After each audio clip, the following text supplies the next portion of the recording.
Welcome to Sunfire Designs. Today I'm going to be trying a blooming stone. I'm just making little tweaks as I go. I can't tell you what number I'm on. I've been making them with the Teak Spurts 4-hour cure without a lot of luck, but I'm going to go back to the Estoyo and just change a couple things. I mixed up 140 mils of Estoyo. This is the Ice Edge mold by Pouring Your Heart Out. In my push, I just put 1 drop of Prussian Blue Liquitex acrylic ink, just enough to make it so it's not clear. It's probably not going to make any difference whatsoever. My dark color is black, and I used Liquitex Carbon Black acrylic ink, and I used 1 drop of Let's Resin black pigment paste. And then this is my white. It is Cast and Craft plus 1 small spoon full of bright white pearlescent pigment powder by Estoyo. And this is the size of my spoon here. If you look at the edge, it's like that on the edge of a popsicle stick. So it just gives it just enough to have a little bit of a sheen. I don't even know if you can see it from there. I'm hoping this kind of turns out more black and white. I added the blue because I didn't want it to be nothing and totally clear in the middle, you know, but it, like I said, it might not even make a difference. I'm hoping the last one I did not close. It did, but it looked, I don't know. I'll go get it and show you what it looks like. It's the one I did with the Teak Spurt 4-hour. I'm going to start off here, and I'm just going to do the same thing I've done for my others. I'm going to pour some of my clear / blue around the edge on the outside, and just enough so that when I'm putting down my other colors, it's not going to get directly on the silicone, because it can hang up on it like kind of, it'll not stick because it's not sticky. I don't know how exactly to put it, but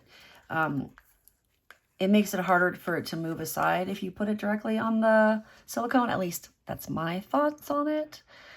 All right, so now I'm going to come around and I'm going to pour the black. And I'm just going to kind of pour around and pour as much as I can, an evenly distributed amount of black here. And this resin is a lot thinner than the 4-hour resin. In fact, I feel like I'm using water compared to the 4-hour resin. The 4-hour resin was so thick, I felt like I was using like corn syrup or, you know, or something like that. It was really, or like a milkshake even. It was so thick. It wasn't chunky, but it was really, really, really thick. All right, so now I'm going to go in with my white.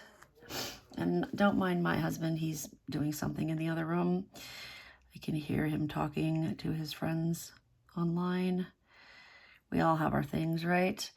All right, so I'm going to go around and I'm going to pour the white this way. And I'm hoping this ends up being mostly black and white. I think that would be really cool if it actually develops into something, and if it's black and white, would be super cool.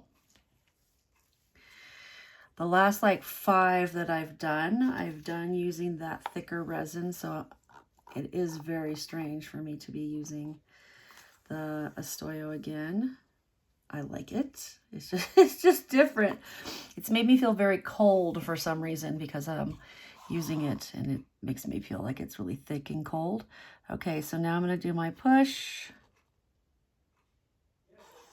And then I'm going to go ahead and add my stones in the middle. I've mixed some black and some silver crushed glass, and I just like to kind of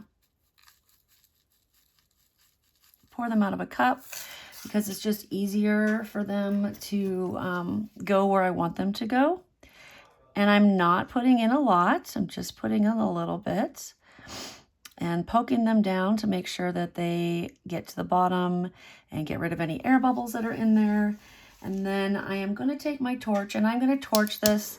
And I have been when I've been doing this, torturing, I keep saying torturing. I promise I'm not torturing it.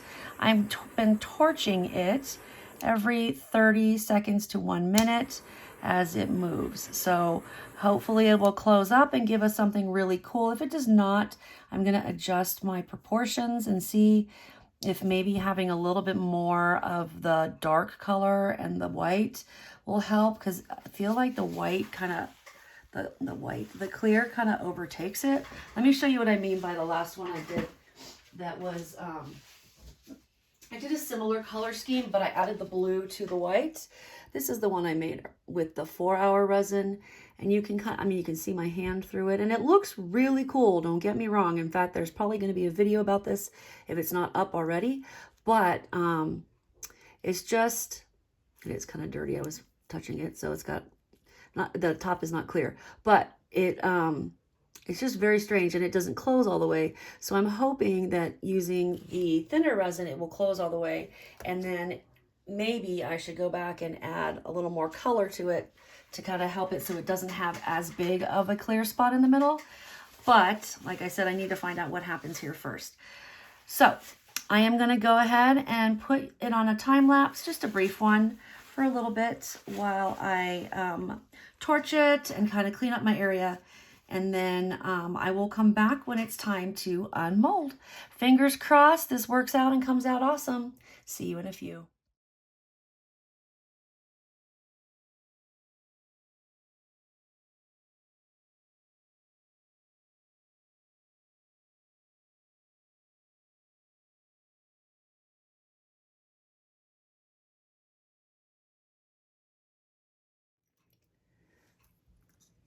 Okay, here we go. I don't know how much hope I have in this.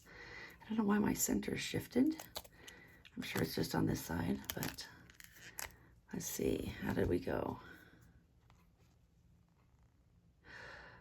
Oh, that came out gorgeous. I really kind of love this one. Oh, beautiful. Beautiful. What do you think? What do you think? Let me know in the comments. Love to hear from you, and we will see what we get next time, right? Thanks for joining me, and I will see you next time. Bye.